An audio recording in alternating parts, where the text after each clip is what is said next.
పిల్లలకి భోగిపళ్ళు పోద్దామని చెప్పి అన్నీ ఇలా విడివిడిగా ప్లేట్లో కలిపి ముందే పెట్టుకున్నాను. ఇంక భోగిపళ్ళు పోసే ముందైతే అన్నీ ఒక బౌల్లో వేసి కలుపుతున్నాను అనమాట. చాలామంది భోగిపళ్ళు కలిపేటప్పుడు అక్షింతలు, పువ్వులు, చిల్లర పైసలు, చెరుగడ్డలు, రేగిపళ్ళు, అలాగే చాక్లెట్లు, బిస్కెట్లు కూడా కలుపుతారనమాట. నేను మాత్రం ఈ 5 ఐటమ్సే కలుపుతాను. ఇంకా భోగిపళ్ళు పోసే ముందు కలిపేసిన తర్వాత పిల్లలు తీసుకెళ్ళి ఇంకా రెడీ చేసి అయితే భోగిపళ్ళు పోస్తున్నాను. నేనైతే ముందుకు ఇక్కడ విహానికి భోగిపళ్ళు పోస్తుంటే వాడు చక్కగా పీట పైన కూర్చొని పెళ్ళికొడుకులాగా సిగ్గుపడుతున్నాడు. దించిన తల అస్సలు ఎత్తలేదు ఇంకా ఆ రోజు.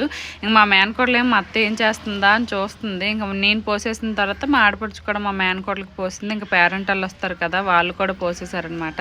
ఇంకా అందరూ పోసేసిన తర్వాత చాలామంది పిల్లలు వచ్చారు. వాళ్ళని చూసి మా విహాన్ అయితే చాలా ఎగ్జైట్ అవుతున్నాడు. ఇంకా చాలామంది వచ్చారు కదా పేరెంట్ వాళ్ళు, వాళ్ళకైతే తాంబూలం ఆడితో పాటు చాక్లెట్లు, బిస్కెట్లు ఇచ్చిన తర్వాత పిల్లలకు కూడా ఇచ్చారు. ఇంతమంది పిల్లల్ని చూసి మా విహాన్ అయితే చాలా ఆనందంగా ఫీల్ అయ్యాడు అనమాట. ఇంకా భోగిపళ్ళు పోయడం అయితే